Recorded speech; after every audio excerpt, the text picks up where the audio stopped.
Look at this flick. Wasn't it neat? Wouldn't you think DC's collection's complete? Wouldn't you think I'm the nerd who has everything? Look at this world, stories untold. How many wonders could one movie hold? Looking around here, you'd think, sure, we've got everything. He's got Hawkeyes and Ant-Man's aplenty. He's got Hulks and the Thor galore. You want Avengers films? We got 20. But who cares? No big deal. I want more. I want to be where the heroes are. I want to see him swimming, flying around in those, what do you call them? Oh, this is too fucking long.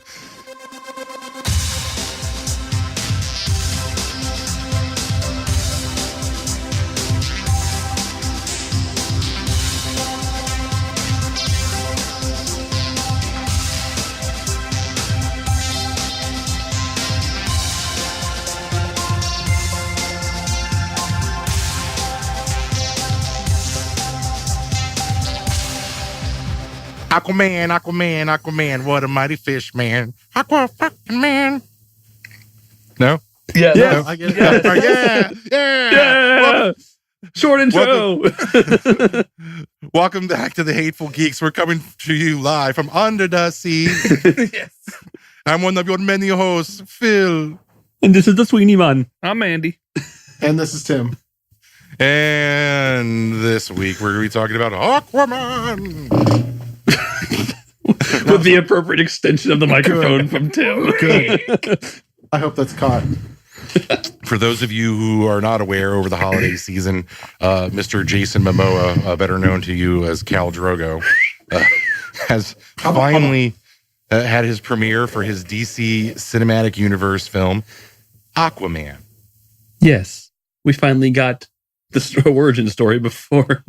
Wait, yeah, I'm really glad they told me the origin story of League. Aquaman.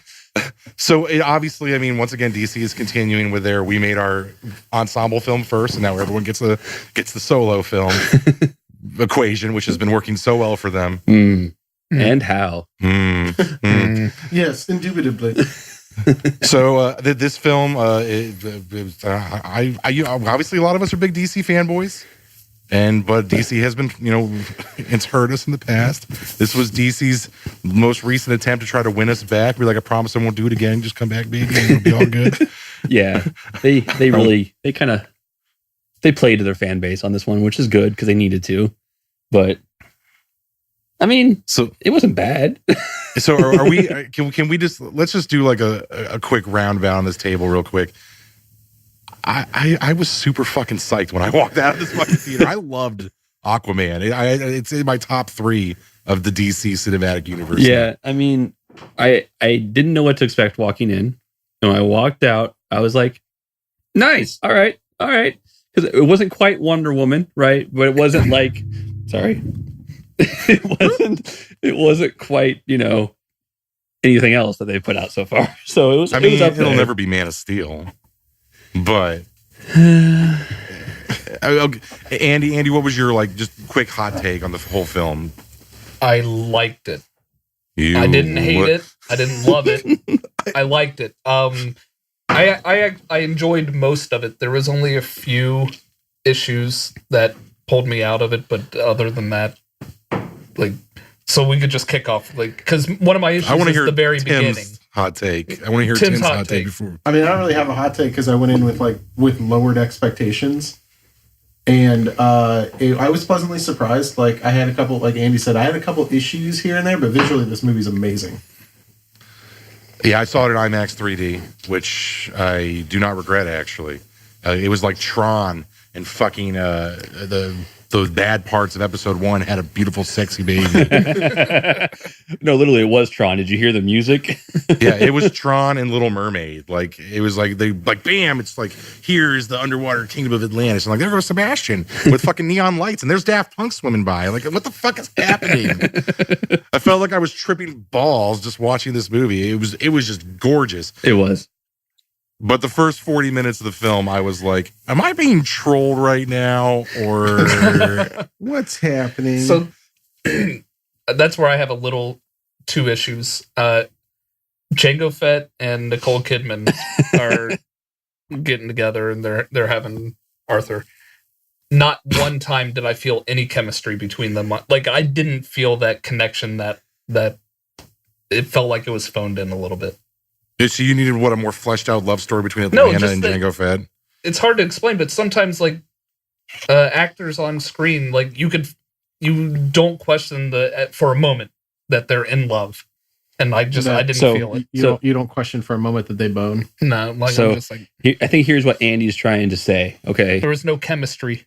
They wasted all of their money on visual effects and skipped out on the coaching classes. Nicole Kidman doesn't need fucking acting lessons. Let's just get that out of the way right now. But Django Fett, on the other hand, she was badass when she fought, but then she was fighting those weird, like, tuna can suit guys. They're called like, the Trench. Oh, the tuna. No, not the Trench. The guys that come into the house to take her back. The tuna can suit guys. Oh, the suits are so bad. That was the. It looked like what? Cheap cosplay. No, those suits were amazing. That was legit off the fucking page of comics, Andy. I'm sorry, you never read past the cover. My mistake. No, that was like legit, like Atlantean armor. Like that's what it looks like. I'm saying it did not to me. It did not transfer well to film.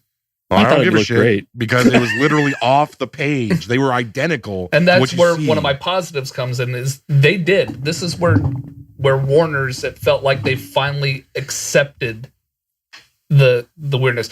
Where those didn't translate great to film, Black Manta did. He looked spot on. Black Manta was one of the best parts about the movie. Good kind of like a side villain. But Ocean Master, also spot on, right off the page. Yes, perfect. And it worked for him, especially with the eye moving and everything. Like he had excited. Then like Spider-Man. Andy likes visual. Well, I know. Yeah. So translations. So the suits I liked a lot. I thought everything about the Atlanteans looked like it shouldn't be a part of this world, which it shouldn't be. Part of your world. Yeah, I see what I did there. Mm-hmm. So yeah, I liked the suits, and yeah, they weren't tuna can; they had to hold the water, and so they could walk on land. But I'm just saying how rigid they looked. It just didn't look very. Well, think of it like you're a World War II submarine diver, Andy. You're going to be wearing like a big fucking like bulky ass suit. It's the reverse for the Atlanteans. They can't. Only Royal Atlantis people can like breathe in both. Like subpar Atlantis people, they got to wear the suit. So it's like they're getting out and they're like, I'm over water.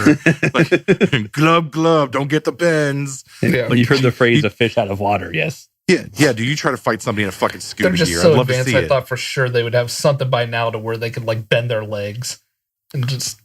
And they were more like shooting people anyway. They weren't like fighting. Yeah. So for the first 40 minutes of this movie, I was like, am I being fucked with right now? And I kind of like halfway through, I sort of realized what they're doing. It was 100% intentional. Like the visual campiness of it was very like, it was eye orgy. You're getting a lot of lights, you're getting pretty laser beams, you're getting some like weird looking technology, but you're also getting like campy one-liners and like ridiculous sets and like humongous light-driven underwater cities. It was a throwback to old adventure movies like the original Journey to the Center of the Earth and fucking like Land of the Lost, like shit like that. Mm-hmm. It was or like Swiss Family Robinson. It was an ensemble like. It was like an Indiana Jones movie. You know what I'm saying? Like it was an adventure film. And like, who gives a shit? Like, it doesn't need to be serious because it wasn't taking itself seriously intentionally. Yeah, no. Unlike other DC films. It definitely was I think it definitely played off of how they portrayed Aquaman with Jason Momoa as a kind of a campy, badass biker, whatever, Aquaman, whatever you want to call him.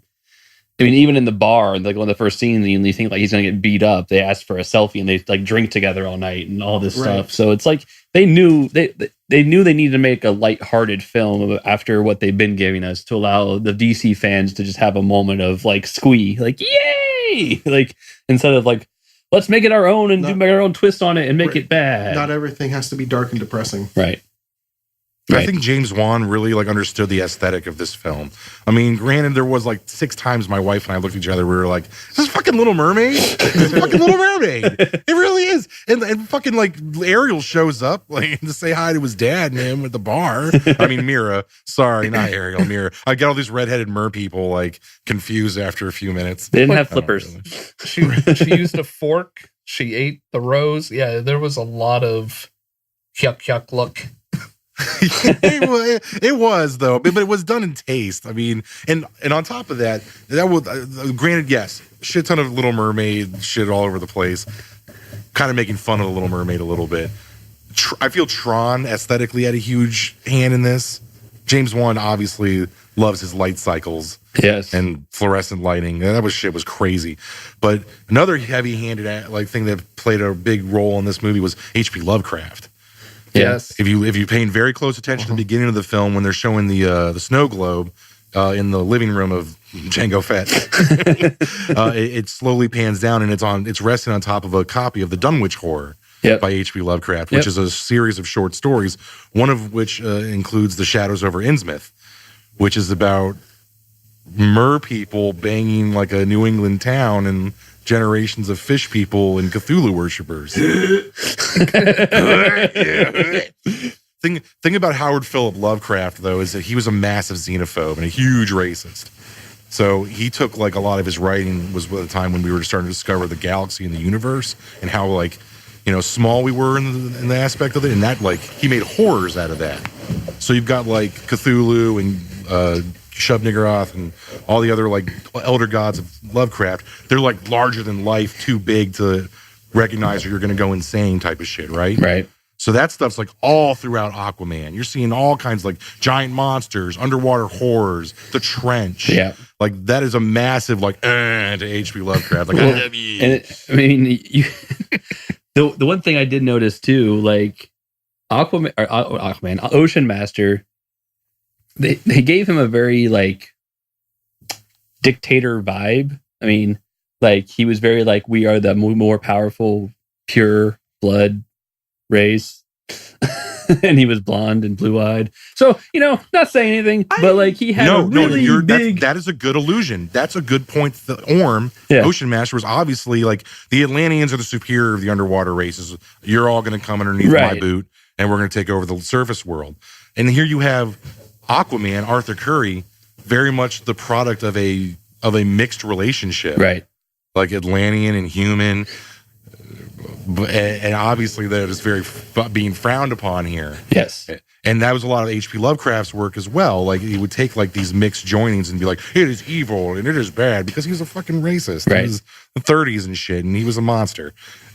But how do you separate like, so here's James Wan coming along like, I'm going to take this Lovecraftian horror and I'm going to flip it on its fucking head and completely subjugate Lovecraft's like xenophobic message and do one of like, the joining of these worlds is a positive thing. And here's a hero that like bridges that. Yeah. And it was done perfectly. I really liked Orm as a villain. He almost gave me more of a sense of he was Aquaman's Zod. The reason why he was doing what he was doing, he honestly believed it was the right thing for his people to go and do this. He's like, F them, they're polluting our... Like, we're eventually going to either have a war with them or we're going to get killed by them, so let's take it to them now. So I understood his point. I don't want to die. I got a strong Killmonger vibe from him. Like, I was like, there was that brother that fights among brothers and the outside brother coming in. But I think DC handled this really well. I mean, I guess we could spoil that, but I mean, obviously, Ocean Master lives. And Aquaman's like, when you're ready, we'll talk. And I'm like, see, that's how you do it. Send a letter to Black Panther. Yeah. Like, you don't need to kill him just because he's mad at you. Although I don't know that I'd be willing to talk to somebody that just tried to genocide like a whole, Earth. I mean, they didn't get past the Cthulhu beast. I know. The Carathen. Yes. This is what it was called. Voiced by Julie fucking Andrews, by the way. Julie Andrews. I heard her voice. I was like, oh my God. Mary fucking Poppins. It's Mary Poppins, y'all. Yeah. So that was one of my favorite parts of this movie is we finally get Aquaman controlling a giant sea monster. Like, not just surfing on dolphins, not talking to fish. Like, you legit get like, hey, look how powerful I am. I can control this entire beast that everyone was scared of. Even my great-great-granddaddy was scared of. Well, I mean, he's also using a power that like is like a myth. Well, yeah, but even the king, what was his name? King, not King Triton, obviously, but same reference in the movie. he had the same power and he couldn't control. He could talk to her, but he didn't control her. They all feared it, and so he can do that now. Which is King Atlantan? Yeah, probably. Atlan. Adelon. I thought it was Atlan. Yeah, Atlan. Well, that Queen Atlantia. They pretty much were like, how close can we get to Atlantis with our naming as well? Right. Jesus. Well, obviously, you're going to be named after. If you're royalty, the place is going to be named after you, so you're going to take on the name. I feel like you're intentionally being obtuse right now, Andy. Like, you know that like rich ass motherfuckers name each other after shit all the time and name cities after themselves and shit. Like, and you're sitting there like, why would they do that? That's dumb. Like, you fucking know why. Don't even pretend like you know why. Yeah, because he's rich. He's got to put his dick all over everything. Yeah. My name is the Kremlin. Fuck you. Like, I don't know what they do. Like, Trump. Like, that's what people do. But he was able to talk to the creatures before he got the trident. Correct. Because he was taught. She was surprised that he could hear her and communicate with her before he even got the trident. Yeah, and she mentions the last person to do that was the king. Like, so that's why he actually could go in there and take it from her, because he actually could communicate. And that's why everybody else failed, because they had no idea what was going on. Right. Yeah. So I was happy with my giant sea monster moment. I wanted that. I think that's kind of cool, though. That's like the one thing we've been like making fun of Aquaman for years. Like, you talk to fish. And it's like, it turns out to be like the one thing that actually makes him like the biggest badass in Atlantis. Right. It's he talks to fish. He talks to great white sharks and giant squids and fucking Cthulhu beasts that could take out the entire ocean. Yes. Done. But yeah, you get, and that was another part I liked about this movie, is like each tribe or army of the ocean, whatever you want to call them, had like their own signature like beast they would ride. You know, like Orm and his army rode the great white sharks, or hammerhead shark, and what's his face's case, Willem Dafoe. He had a hammerhead, and then Vulko, and then the other guy, Dolph Lundgren, who looks King Nearest, awful. I thought Dolph Lundgren was one of the best parts of the movie. He looks awful. He looked like If you go back and if you ever rewatch the movie, his hair gets like grayer and grayer as the movie progresses. It's quite funny. Like his dye job does not. It didn't hold. It does not hold. Yeah. Gingers do not age well under the ocean. The salt water does not agree with them. Under the ocean. Specifically. Did you say pacifically under the ocean? In a trench? Oh. Fuck. That's why you guys come here, for our stupid puns. It's really not. But yeah, so, and they had like their seahorse, or giant seahorses they ride. And that, to me, I'm glad they didn't try to stick to the laws of nature too much under the sea. They were like, here, let's just throw in all this stuff that probably could never exist, but does here. Crab people. Crab people. Crab people. That was so spot on. So as much as I there were a lot of things about this movie I fucking loved, like the scene with the trench, yes, and the scene with Ursula or Carathan, whatever the fuck you want to call her. That was cool too. But there was a couple scenes I was literally like, the fuck. For example, after the Ring of Fire duel between Aquaman and Orm, the first one, when Aquaman gets his mom's trident broke. Good job, buddy. Right. And they get chased out of Atlantis, right? So, yay, we've all did it. Yay, anyway, yay. So, they're like fleeing in the fucking like Gungan fish ship, and they're escaping, right? And those fucking like turret guns turn in on them, right? And these are the guns that like aim outwards of Atlantis. Yeah, and, like, that she said were impenetrable. They're impenetrable. Nobody can get into Atlantis because of these guns. They're that badass. These guns turn inside towards the ship, towards the city. They don't hit the ship. I'm pretty sure they hit something in the fucking city. Like, you don't turn your outward sentry guns the inward and like at a ship. Like, for one little ship, like there's this thing called collateral damage. If like the king is like, turn the guns inward, and all the people are like, no, my fucking baby, don't do that. No, and he's like, get him, kill my brother, and he stole my girlfriend. Like, once again, not justified in using a weapon of mass destruction on your own soil, moron. Right. I mean, it just made no sense to me. Like, you wouldn't do that. And then after all that, like, also, so Willem Dafoe trained Aquaman, right? He taught him their ways. He taught him like how to like use the trident and fight, and basically how to be an Atlantean, right? Yes. Yeah. nobody in Atlantis was like, hey, has anyone seen Volko? He's been gone for like 6 weeks. That was my issue with Orm, though, because Orm at the very end goes, hey, you've been training Aquaman. You've been doing this whole time.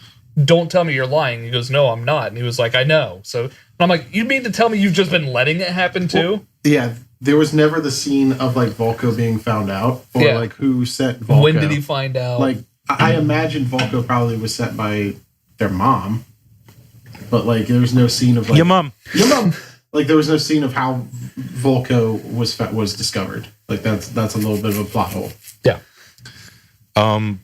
What my third and only other gripe with the entire movie was the fight in Ilios. I'm going to say it's Ilios. I've been playing a lot of Overwatch lately. It looked like Ilios, Greece. Anyway, so they're fighting through like the fucking like Greek town, right? And she lands in the wine shop. Yeah. And then she uses like hydrokinesis to take all the wine out of the bottles and like that is the biggest waste of fucking wine I've ever seen in my life. You evil fish bitch. Like, how much wine do you think you just dumped all over the fucking floor? First off, that's somebody's like livelihood you just destroyed. They're gonna brew all that wine over again. 2, do you have a straw? Are you gonna drink it off the floor? Then you should have spilled it in the first place, should you, Ariel? My wife and I looked at each other. We were like, "Fuck you! That's a waste." Oh, I actually thought that was pretty creative. It was clever, yeah. I thought it was very clever. I mean, and I think one of my gripes about that scene was I felt like that they made Black Manta kind of a bitch. Oh yeah, they nerfed the fuck out of Black Manta. Yeah. Like he burned him the first time, and like he was chasing him around, and then all of a sudden it was just like, oh, you found my one weakness, chain balls. Right. Like, I thought it was a little early for them to have a big fight. I thought Black Manta would have got introduced, and maybe a little scene of him finally in the full suit. I thought his actual interactions with Aquaman could have been better served in a sequel. And let's talk about his introduction. That's one of my gripes of this movie. Yeah, because I kind of have a few. That is one of my gripes. Go on. You can go on. Do you want to go first? You go first. All right. Like, I don't understand like the idea of trying to make Black Manta a villain sympathetic with the whole father killing his father dying. Like, and it's especially very they pull the fucking Ethiopian pirate bullshit. Right. And it's the whole like the whole scene of like dramatic music and like the slow motion, like, I don't know, like while he's in standing water. What's it called? When you're moving in standing water. Fuck it. Whatever. Waiting. Thank you. That word I couldn't think of. When you're like waiting in slow motion. And Batman begins his dad. Batman begins him. I don't have to save you. Right. Like, I don't have to save you. So, I mean, if you've read the comics, obviously, you know, his dad dies in an accident, right? I mean, it's not like he like left him to die. No, in the comic book, he straight up kills Black Manta. Oh, I thought it was like an accident. So, Black Manta kills Aquaman's dad. Yes. And then in rage mode, he goes and finds Black Manta, but his dad is in the Black Manta outfit. So he thinks he's black. He thinks his dad's a Black Manta, and he kills his dad. So they kill each other's fathers. Okay. Well, anyway, yeah. So we get that whole scene. Shake hands and be cool with each other. Like, thanks, bro. One of my biggest gripe is you are in a submarine and you are firing grenades inside of a airtight container. Right. What the fuck did you think was going to happen? Which then that submarine later in the movie still functions enough to drive and fire torpedoes? Yes. Right. My disbelief's getting a little hard to suspend here. Let's not forget the fact that Aquaman pushed that submarine from like 400 meters down all the way back up to surface in like seconds. Bitch, there's this thing called the bend. Yeah. All those guys just died. Yeah. Well, not only that, but the submarine would have collapsed on itself because the pressure immediately. Because I can suspend my disbelief for the whole, like, it's a comic book movie, throwing the grenades in the sub or whatever. But with the part when I realized it was the same sub that attacks them while they're meeting, I was like, what? Yeah. I was like, that's a hell of a mechanic you guys got to repair a nuclear sub. Good for you. Huh? Yeah. So that whole scene with like the piracy and the dad dying, you could just cut that out. Yeah. Like, fuck. You need some kind of like staging point to introduce the Black Manta character. I get it. Maybe having Aquaman being like, I don't have to save you. Like, literally, you're like, well, you just created a fucking villain for life there. Good job, friend. Like, I think I would have been all right if they left it there, but the whole, like, thing, like, the whole count, like, his dad's, like, counting him down, letting him go, and he's waiting in slow motion, he's crying. Like, I don't fucking need that. You're the villain. Fuck off. You're a pirate. You killed a bunch of innocent people. Yeah, you're a pirate, and your goal is to scuttle this ship and use it to start a war between your land and the surface. And leave no fucking survivors. Yeah, fuck off. I'm not feeling bad for you. I'm surprised at one point the guy wasn't like, I'm the captain now. Right. I'm the captain. And you're right. Black Mana's costume was great in that movie. Amazing. It's just that the fight scene nerfed him so hard, I can't take him serious in the sequel. He'll have to have some major... Yeah. He'll fix the helmet. He'll just fix the fucking suit. So he's going to have the same suit and fight Aquaman again? That's what Black Manta does. With a more powerful Aquaman? This is bullshit. That's what Black Manta does, bro. He keeps showing up with the same shit, with the same sub, with the same fucking gigantic ass bobblehead helmet, and he fights the same fucking fight. And Aquaman's like, see you next week. Yeah, I'll take it if that's what they do in the sequel. It's just like Black Manta's in like the first 10 minutes. He gets nerfed like, again. come on! And I'll be like, yeah, all right. So that's your thing. I'll take it. Like, he's mid-boss. Black Manta will show up in every Aquaman film as a halfway villain. He'll lose tremendously and be like, why do I keep losing? Curse you, Aquaman. In that aspect, sure. I just don't want Black Manta to come back eventually with a mother box and you're just like, oh, that's how I gotta take you serious. All right. Well, Black Manta will probably join the Legion of Doom. Probably, that movie's gonna happen. Who knows at this point? Right now, I feel like I'm getting my nipples tweaked by every DC film of shit that's never gonna take place. Yeah. Right. The one costume gripe I had was when they fight the trench, which was my favorite scene of the whole movie, by the way.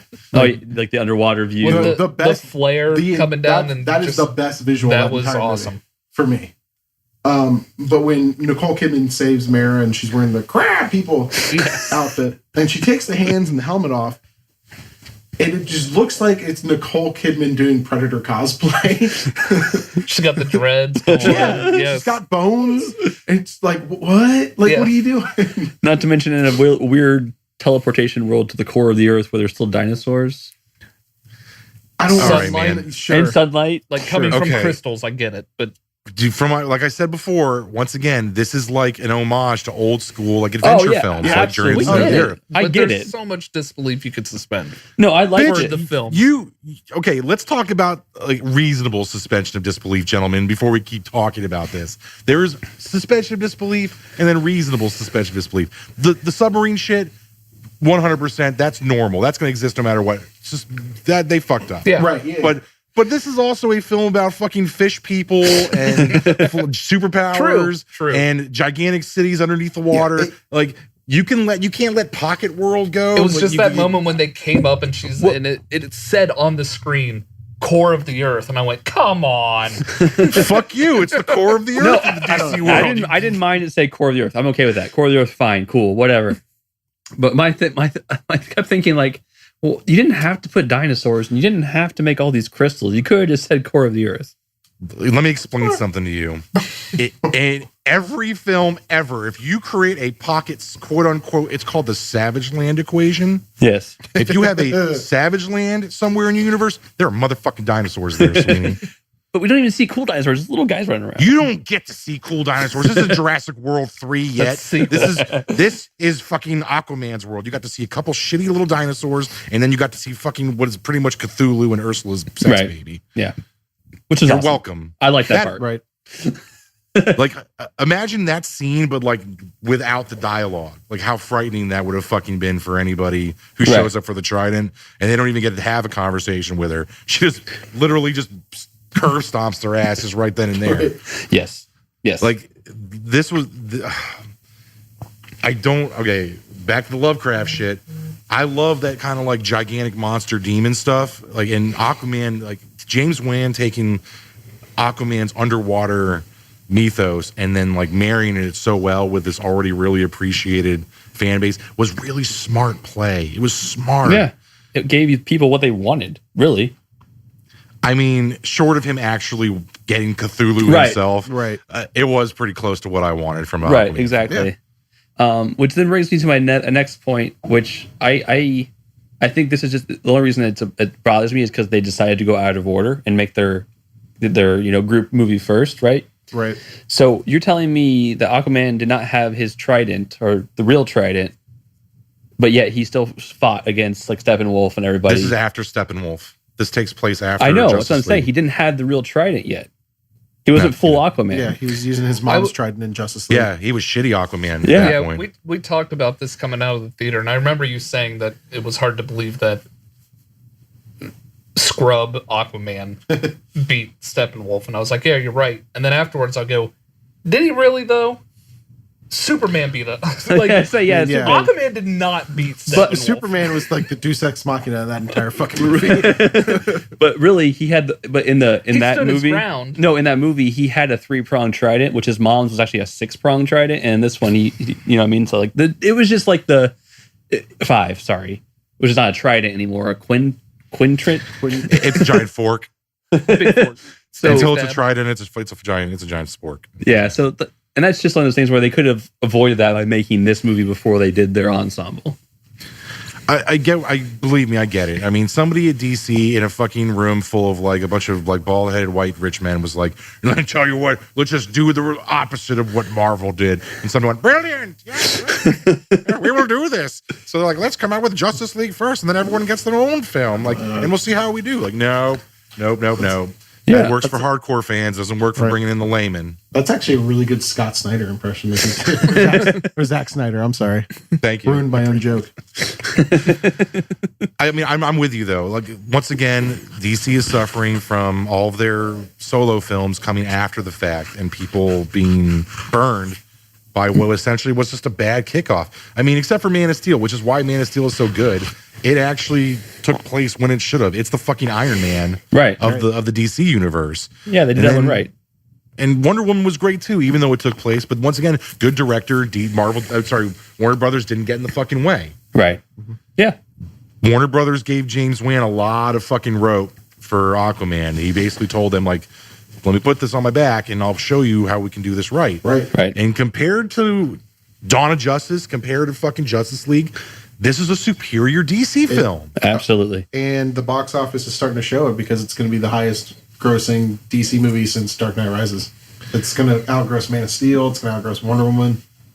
More power to him, dude. Yeah. It was funny. It was visually amazing. The script made sense. Like, I understood the plot, like, of why they were doing what they were doing, and explained the history and the mythos of the Aquaman universe to a point where it's like, oh shit, like there's stuff that, think of it this way. You know how Green Lantern was like, nobody gives a crap until you learn about like all the crazy politics and the armies and shit that are in the background of the Green Lantern universe?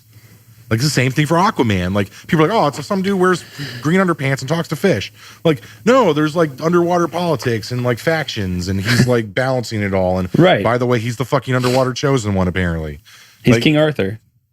Ding, ding, ding. His name's literally fucking Arthur. Yeah. I mean, and speaking of green underwear, they actually brought in the green and orange suit, and it looked pants. Amazing. It was badass. The gloves, the fucking gauntlet with the green like fin coming off of it. Fins. They updated this costume really well without making me go, there were a couple times watching this movie, I was like, are they just going to like make fun of him the whole fucking film? Or they made me actually think that Aquaman's like a fucking important part of the Justice League. Right. Like, if you do a Green Lantern movie the way you did this movie, then we might be able to save the DC cinematic universe. Yeah, they literally made Aquaman not the heel of every joke. Because they again, giant sea monster. Like, come on. Well, I mean, could you imagine how hard it was back in the early days of Aquaman to draw great white sharks and fucking sea monsters and stuff like that? And plus, they were always like, he's going to talk to guppies. Like, go take this person and protect them from the beach. I'm like, what? Like, yeah. I mean, Talks to trout. Now we get full underwater army battles between great white sharks and the crab people and the giant crabs that launched lava. Whatever. I'm fine with it. It was fun. I liked seahorse people. Seahorse people. Yeah, then you had the actual fish people. Let's talk about the soundtrack for a minute. How, like, did you guys enjoy some of the tracks that were playing during this There was film? one moment that I looked at him and I was just like, "Are you fucking?" Oh yeah, that serious? stupid fucking Toto song they like Was it remade. Africa? Oh They were flying my over the god! Sahara I was Desert? like, "This does not fit." And don't get me wrong, I love Toto's version of that song, Africa. But They used a cover. the Pitbull, whoever singer the fuck, that yeah. was, please don't do that to Toto. Come on, Just- Miami. I mean, Africa. Africa. like just because you're going to Africa does not mean you need to sing a song. But what about Africa. like the scene with the black man building his helmet with the Depeche Mode? Like Mhm. there were this movie. I get what you're saying. Like you love Toto's Africa so much that you just don't want to see it covered. But I feel like it was intentionally done to kind of make you get a chuckle out of you. Real quick. But that they could have done any other cover but Pitbull. I did like the little like synth poppy like Stranger Things type music that they did during the Italy fight scene. Mhm. I thought that was good. Yeah, and even the underwater Tron soundtrack was amazing. Right. Yeah. It had like a very like I said, it had like a techno vibe to it. It was just very synth poppy. And Yeah, it was. I enjoyed Toto it. cover was the only thing that I didn't like. Everything else I did. It fit. The sounds in Atlantis definitely worked for that neon, vibrant, glowing. Right. And even the sound in general, like their voices, like when they would talk underwater, you get like the reverb in the water. It was very attention to like the detail on like everything, like the hair movement, the way they moved in the water, the voices underwater. Except for Ocean Master liked to yell in closed spaces a lot. Back to the Africa Toto thing real quick, though. So maybe this is going to be like a tradition going forward for DC cinematic movies. Like the soundtrack is all going to be perfect except for that one bad cover. Like you got that because the Leonard Cohen cover that nobody liked from Justice League. Yeah. Apparently, I liked it. I like Leonard Cohen. I like that cover too. But it's fine. I get it. I mean, maybe. So no, I was gonna say I thought you were done. I'm sorry. No, it's fine. With your thought, I apologize. They also had a really shitty come together. Oh yeah, The Beatles. Right now. Yeah. Although I don't think that one was as bad as the Toto. No, it's not. I don't know. I felt like the soundtrack was in the right spirit of what this movie was trying to accomplish. Oh yeah, I think they got sound right. I think the soundtrack was great for a lot of the visual effects you were receiving. It fit. It didn't stand out. It didn't disappear. It didn't feel like out of place. It did well. I don't know who did the sound or music for this, but Yeah. The humor was great. One of the things that you said earlier, DC has been the dark, dreary, drab, and finally brought in some of the humor, which he had in Justice League. So I'm glad they carried that over. Probably one of my biggest laughs is when she pulls the sweat off of his forehead to get the key thing to work in the gear, and he's like, "Huh, could have just peed on it." Yeah. I actually missed that scene because I was taking a crap. But I came back just in time. I like went to the bathroom like right after they hit the sand at full terminal velocity out of the plane. And I looked at my wife. I'm like, I gotta go take a shit after that. I'm like, I don't even know what to tell you. I came back and she's like, so she used his sweat to unlock the thing, and he said he should just peed on it. I'm like, so I missed nothing. Awesome. That's fantastic. And then they ate roses and talked and read Pinocchio. There was more humor there too, because like she was like, "Oh, didn't you memorize it?" And he was like, "Yeah, totally." Like something about a trident. Like he was very him. I mean, I think it was just Jason Momoa being Jason Momoa, but it didn't seem out of place. No, you took Aquaman, who is usually this prim and proper hero in the comics, and made him a lovable Uggo. It's fine. I mean, they definitely like draw him like it was prim and proper with like the blonde hair and the side cut and but he comes off in at least in New 52 as a little bit more of like Sailor Town kind of guy. Right. Definitely a drinker still, but I see what you're saying. He doesn't look that. He looks very like he looks like bro frat boy, but acts like bro frat boy. Wait a minute. He's a biker trapped in a bro frat guy's body. Exactly. In the comic. But casting wise, Momoa is the perfect choice. He owns Aquaman. I hope there's more Aquaman movies for him in his future. This was fantastic. Mad props to the guy who played Orm, Ocean Master, who also played Night Owl in the Watchmen movies. Patrick Wilson. Yeah. One of my favorite villains in a long time. He was a great villain. Yeah. He owned the mannerisms, the way he's a good fucking actor too. Like I was actually kind of surprised. Like I was like, Ocean Master, this will be great. And you're like, holy shit, it looks like exactly even the fucking haircut, even the back fin on the back of his hair. I was like, holy shit, it's Ocean Master. And when he put the mask on and he had the red eyes and they actually moved. I didn't like that they moved. No, I loved it. Because it was armor. And I was like, don't let armor move. Just let it be. Spider-Man, Sweeney. I know, but Spider-Man has technology. Iron Man also. Deadpool doesn't have technology. I don't know. They just move. I know, but I'm just saying it's armor. That, for me, it's not like a big like, oh, I hated it. It was just one of those things like, oh, you didn't have to do that. Or you didn't have to yell, call me Ocean Master. That's their official title. I know. Controls at least 3 out of 4 of I did chuckle because both villains in this movie call me Black Manta. And he's like, call me Ocean Master. It's like, you gotta call me Nighthawk. You gotta call me Dragon. Listen, they just become best friends. Listen, it's in the contract of every single comic book villain they have to yell out. They have to chew the scenery for at least 3 scenes. They have to tell everyone what their name is. Exactly. They have to look menacing at the camera. And also, Patrick Wilson's like 8 years older than Jason Momoa, and he's younger. I don't buy that. Ooh. I mean, I don't know. I mean, the guy's age is like well enough that I actually bought it on screen. Like, yeah, he didn't look. Oh, that CGI helps. I don't think they like young down. Ocean They did the Masters Willem Dafoe. Only for the old school Volko scenes. Like they didn't do that for like normal. So Willem Dafoe. He still looks like a fucking raisin person. Like, he leave him does. alone. A crazy raisin person. Even more underwater. He got all pruny. So Willem Dafoe underwater is even more batshit crazy looking. So this movie, as much as I there are parts of I walked out of the film highly entertained, highly pleased, and highly hopeful for the future. I'm hoping Shazam comes along and like keeps this momentum going. But I gotta say, man, this movie did kind of like, I don't want to say gave the middle finger, but it definitely was like, I'm going to reference you. I'm going to reference you. Like Moana, check. Little Mermaid, check. Tron, double check. Right. Fucking like episode 1, the Phantom Menace, check. Right. You got the full like underwater city, what they call the Gungans, or it was a total Gungan city. Gungans. And when I saw them in the little fucking Gungan ship, I looked at Kat and I was like, there's always a bigger fish. And she looked at me like, I don't catch that reference. I'm like, fuck. And you're like, where's Andy? Damn it. Can we I just want to bring up, because we're talking Black Man and I wanted to bring it up then, but I wanted to wait closer to the end here. I thought the mid-credit scene was a big miss.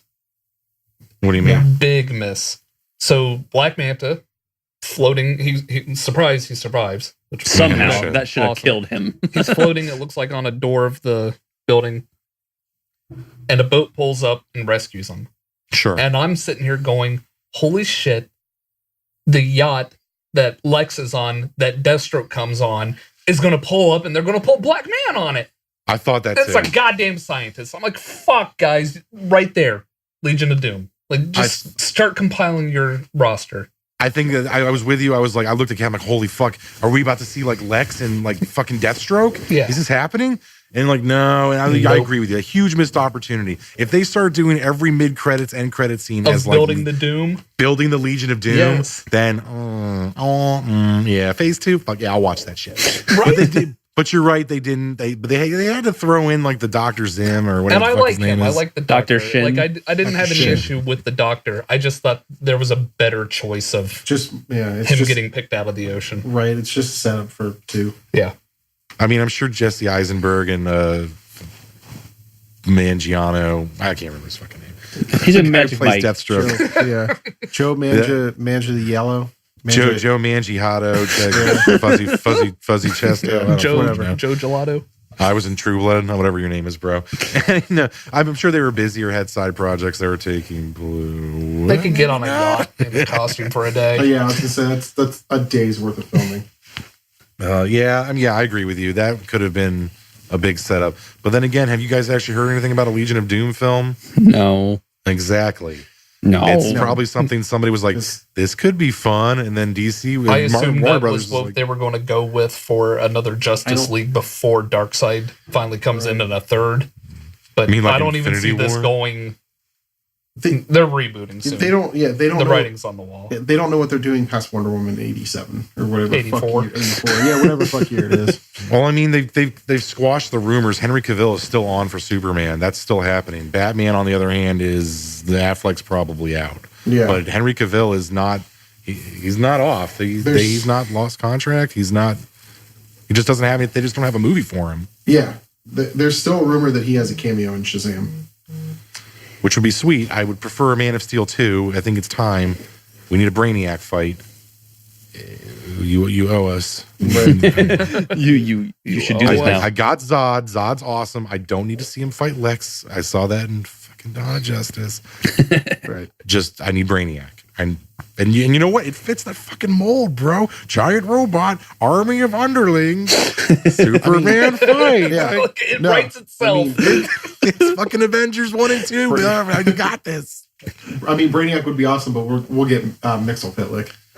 You're gonna get Mixit's Pitlick, and you're gonna get fucking Toyman. I heard Metallo was tossed around for a sequel. Sure, I'd watch Metallo. That'd be fucking cool as long as you get somebody truly fucked up and badass to play Metallo. Sure. No, he's taken. No, they'll get John Cena. John Cena. John Cena sucks. Metallo sucks. Metallo sucks. Yeah. But overall, I enjoyed it. Yeah, I did. I really liked Aquaman. I put it under Wonder Woman and Man of Steel. It's right up there with them. It's definitely top 3, and we don't even count Suicide Squad. No. After Suicide Squad, I think is when we sat around and decided we all agreed, even you and I being massive DC fanboys, we're like, Warner's needs to get out of the way. They need a figurehead. They need to start making better films or they're going to start losing their fan base. And Wonder Woman was better. Justice League, even though it wasn't as good as everyone wanted, was better. And now Aquaman is better. And now with James Gunn being brought in, hopefully this is a sign of we're getting a better DCEU. I hope. I mean, they just need to figure out what they're doing. Really. Yeah, I mean, and I think they'll get it under control. They're going to see Aquaman how well it's doing in the box office. That's undeniable. That's one of those things like money proves, right? You can't like go against what's making you money. Why would you go against that? That would ruin your entire franchise. And I think that's why they did Aquaman and Shazam kind of back to back, is because they're both going to be lighthearted, fun films against what they've done so far with their dark and dreary. Because Shazam's going to be the same way. Shazam's going to be very like lighthearted and fun because it's a kid. It's big. Yeah, it's big. A superhero big. But you can't make every fucking movie like a lighthearted comedy fest. I mean, you can't have James Wan direct every single one of your films. At some point in time, you have to just hire the right people and trust who you put in positions of power. You're right. I don't think you can do every movie like lighthearted. You can't. I mean, Marvel's found a good balance, I think, on some of them, and some of them they went lighthearted when they shouldn't have. I think like Thor Ragnarok shouldn't have been that lighthearted. Right. But I think you go lighthearted with the one-offs and have fun with it, and then the bigger ensembles, you can make more death like involved and like more dark and more like the world's gonna end. And then you can do other ones that are like, I mean, yeah, look at the trailer for Endgame. Right. Yeah, like Endgame's like super dark and super sad, and well, obviously, they just killed half the universe. Yeah. Right. But I think they found a good balance with Aquaman. If they keep moving forward with that balance, they're going to do well. Yeah, I think so. I think they're on the right path as long as WB allows this path to keep going. We'll see what happens with Shazam. Well, I mean, they can keep fucking up Harry Potter movies as long as they keep doing these DC films correctly. Is for all I care. Yeah, I haven't watched any of the new Fantastic Beasts movies. I have not. Let's not talk about that. All right. So it looks like across the board, Aquaman was a big success. It's trending well. It's making bank. Let's just DC just keep doing what you're doing. We'll talk later. We'll talk after Shazam. We're not broken up yet, I guess. Right. We're on a hiatus. We're on a small relationship break, but we might be able to like rekindle this. We're like Ross and Rachel. Okay, we're on a break. One more chance. One more. Shazam, you don't fuck up Shazam, and you give me a Man of Steel sequel, then we can talk. Right. And fix Batman. You have to fix Batman. You fix him now. But find a way to keep Ben Affleck. Anyway, all right. Anyway, it's time for Hateful Grateful. Hateful Grateful. Hateful Grateful. Hateful Grateful. Hateful Grateful. That is not part of the song, Tim. I like to improvise. Thank you very much. It's called ska. Oh, I can't stand ska. All right, Andy, you are up, I believe. Andy's up. Son of a bitch. All right. Were you prepared? You are not prepared. All right. It has been very slow after the holidays for me to care. That's what she said. Okay. Good start. Good start. All right. Good start. Today, I actually enjoy this show. It is a TV show on, I want to say, True TV or one of those Ripley's Believe It or Not, where they go around and show like artifacts from what he's acquired and they tell all the backstories. And the new host for the next season is none other than Bruce Campbell. They got Ash? Yes. Personally, I don't really get into those shows, so sure. I give zero shits about reality television or like Freak of the Week type stuff. So I'm just like, man, I love Bruce Campbell though. Like, congratulations on having Ripley's a paycheck. is good. There's another one on Travel Channel called Mysteries at the Museum, where they go over the artifacts and tell the stories behind them. Nah, I'm good. I mean, I'm sure if you want to come and watch it and bring me 18 beers, I might enjoy this show. It's 20 beers not enough for me. I mean, if it doesn't involve serial killers, I'm out. That's the thing on Netflix right now. I'm just not a fan of like the Rescue 911 Unsolved Mysteries, like Ripley's like, oh, and here we have a shrunken head, and I wonder where it actually came from. Is it real? Boogity, boogity. So we'll find out after this commercial. Like, I'm like, click next. Bored. Done. So I mean, if that's your game, if that's your bag, you're into shows like that, cool. I mean, you're gonna have like fucking Shop S Smart hosting that. So I mean, I'm I'll check grateful it out for people who give a shit. just to see how Bruce Campbell does. I just don't. Yeah.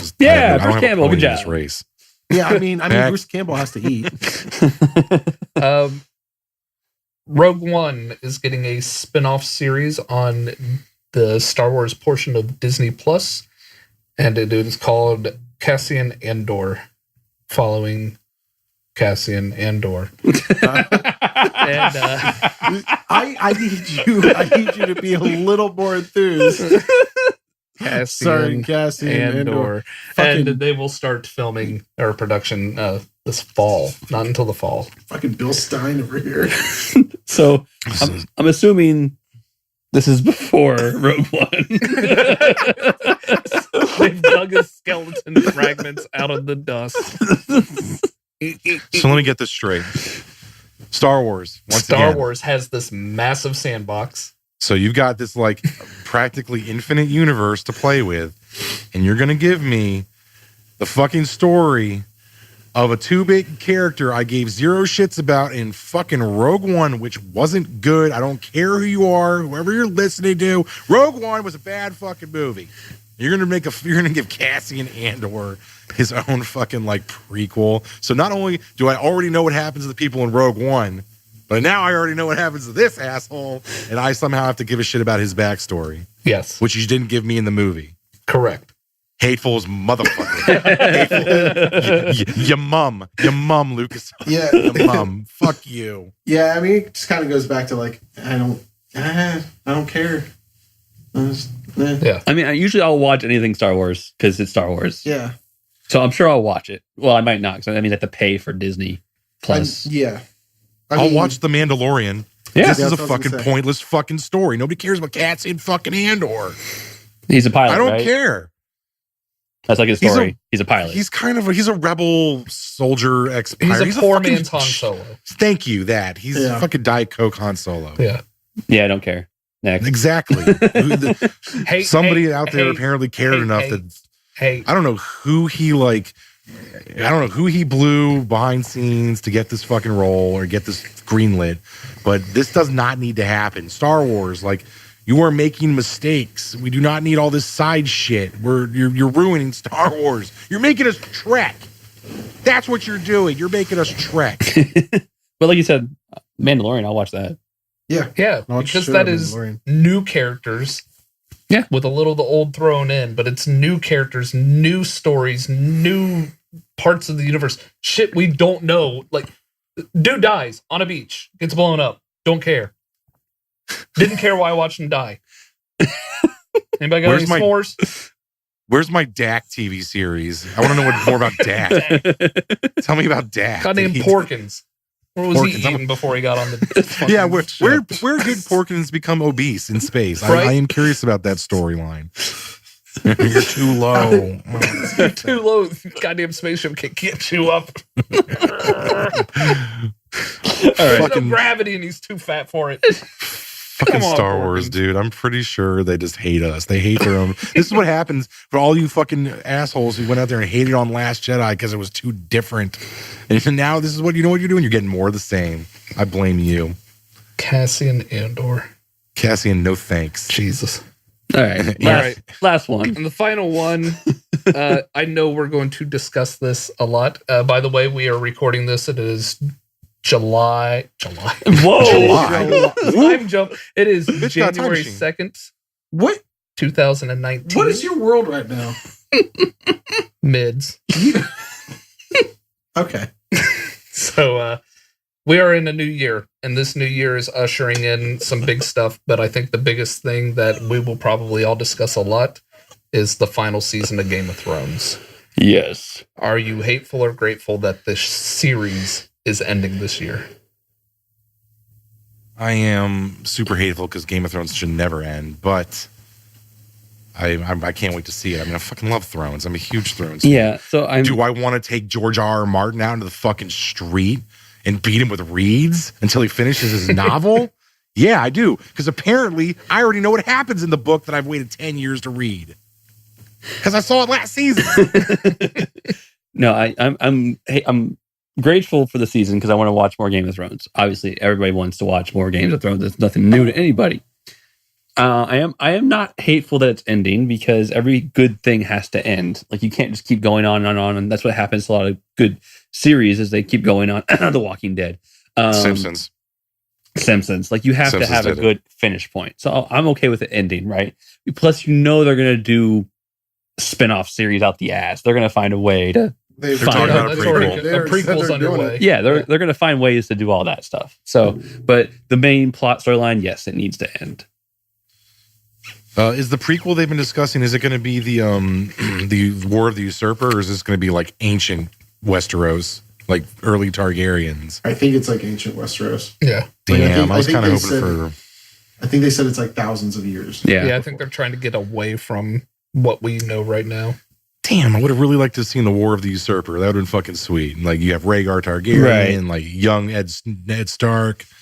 All right, fuck it. I'll watch it. I don't give a shit. More Game of Thrones. I mean, I gotta watch the last 4 seasons of Game of Thrones, but Yeah, you should probably catch up. Jesus Christ, man. I don't have an HBO account. I do. There you go. Now you guys can steal it. All right. I Now- mean, no, now- HBO. He's I mean, going I'll to pay give you you- separately. Well, then I've heard rumors that I'll this give you my season money. isn't actually the end of Thrones, though. I heard this is the last TV season, but the actual finale of Thrones will be movies released. I don't know. HBO's been discussing that. I So don't know you if might they'll have do to that. go to the theater to see the actual end of Game of I mean, Thrones. I've heard that rumor, but also like it seems like the cast members have like made it known that they've said their goodbyes and, Yeah. and all that. And the Double D's did. They said that they had a 75 hours of story to tell, and that's why this season's only 6 episodes. It's like What? 6 or 7. Yeah. Yeah. Um, It's like 5 or 6 episodes long. Each episode pushing like 90 minutes though. Okay. okay. Forgive me because I'm ignorant, but other than a bra size, what are the Double D's? D.B. Weiss and David Benioff. Yeah, They're the the creators guys who of the basically showrunners. Yeah. when George R.R. Martin got optioned to, they were like, we want to make a show out of Game of Thrones. He was like, all right, I'll meet with your show creators. I'm going to ask them one question. If they get it wrong, fuck you. So he asked them one question, and that was, who is the actual mother of Jon Snow? They nailed it. Yeah. Nailed it. No, once you said it, I was like, oh, those guys. Yeah. Like, I know the names. You know? I just didn't think of, like, calling them the Double Ds, like there's some kind of tag They're team. doing, what series are they doing next? They're working on a bunch of shit. Like, be more specific. There's a big one. It's escaping my mind. I'll have to look it up Is it later. The Watchmen? No, I think it's somebody else. No, that's... Was it Star Wars? Yes, No. they're doing their own Oh. Star Wars trilogy. Yeah. Are they? Yeah. Is it going to be, let me guess, is it going to be a prequel? Am I going to learn the history No, of Lando apparently this Calrissian? is one that is outside of the Skywalker sand, like Yeah. outside of everything we know. Yeah. They've confirmed it's nothing related to any of the Skywalkers or anything. So there's no Force? There's not going to have No, any Jedi? I'm assuming there'll be Jedi and stuff like that, but it's It's outside of they're Galactic not Civil War Skywalkers. era? It's not like Okay. Darth Vader and Luke and The So Empire and the so Rebellion. time-wise, are we outside of Galactic Civil War? Are we They- like Old Republic? Are we like They've never long down they've the line? never said a specific time yet. Literally, the only thing is described as a new installation in a series of Star Wars films that will be separate from the original episodic Skywalker saga. yeah. That's literally all they've said. So it's just going to All be right, so something. that's literally nothing to go on. Yeah. That's some double D's for Yeah, you. these are just teasing us. Well, I mean, it looks like we have a lot to look forward to. A happy blue year. Yeah. 2019 is going to be a lot of good movies. Disney's going to take all of your money. Yeah. Disney's going to take This all year. of the money. So I'm excited. Kat and I are thinking of having a second kid just so we could sell it to have enough money to go see all these movies. Like Disney will have probably like the top. Like I'm gonna guess 8 of the top 10 highest grossing movies Probably. of 2019 with everything they've got coming out. Well, I mean, there's going to be a lot of crazy shit. You got Captain Marvel. Mhm. You got Captain Marvel. Endgame. And Endgame. Like, This is next are we year. just- Holy shit! Really, yeah. 2019? Yeah. Are we? Yeah. Are, Wow. March and April. are we? Yeah. We If don't we're- even have to wait long. If we're just talking about Disney, they've got Captain Marvel, Avengers, Toy Story 4, Lion King, Frozen 2, Episode 9, all Disney. I told you, motherfuckers, like 40 fucking episodes ago, Disney's taking over the planet. And you were like, I just got a text. They're buying our podcast. fuck yeah! Good. We're selling out. Give me all the hookers and glass. And Disney's like, we have those, and they're dressed like Disney princesses. Sure. Yes. Even better. We don't call it blow, though. We call it fairy dust, like in the hook. Well, Anyway. technically, if Disney gets this whole Fox thing on lockdown, It's already done. It's done. the Yeah, alien it's done. queen is now a Disney princess. Cool. Whatever. She's an evil queen. The alien queen is a villain. She's a She would villainess. never- Well, all of That her would make kids. Okay, I'm Ripley's a sorry. Dis- no, that means Newt is a Disney princess. Ooh. That's right. She did, though. She is dead. Yeah. Thanks, Alien 3. All right. All right. Well, if you guys haven't gotten out to see Little Mermaid 2, also known as Aquaman, I definitely recommend you get there and check it out. I think all 4 of us really enjoyed it. I think if you're listening to this and you haven't seen it yet, what the Now hell's you wrong know. with you. Now you know. It was really good. Knowing's half the battle. G.I. Spo- No, can't finish that. We don't own the rights. Retroactive spoiler warning. All right. Well, thanks again for tuning in to the Hateful Geeks. I am one of your many hosts, Phil. And this is Sweeney. I'm Andy. This is TM. Something with fish. Get out of here. Da-dee-dee-da-dee-doo-doo-dee-da-da. Sha-la-la-la-la-la. See Aquaman. The movie was real good, and then there was stuff in it. Wow, wow. Wee wow. Wee woo. Wee woo. That was wonderful. Bravo! I loved that. Oh, it was great. Well, it was pretty good. Well, it wasn't bad. Well, there were parts of it that weren't very good, It though. could have been a lot better. I didn't really like it. It was pretty terrible. It was bad. It was awful. It was terrible. Get him away! Hey, boo! Boo!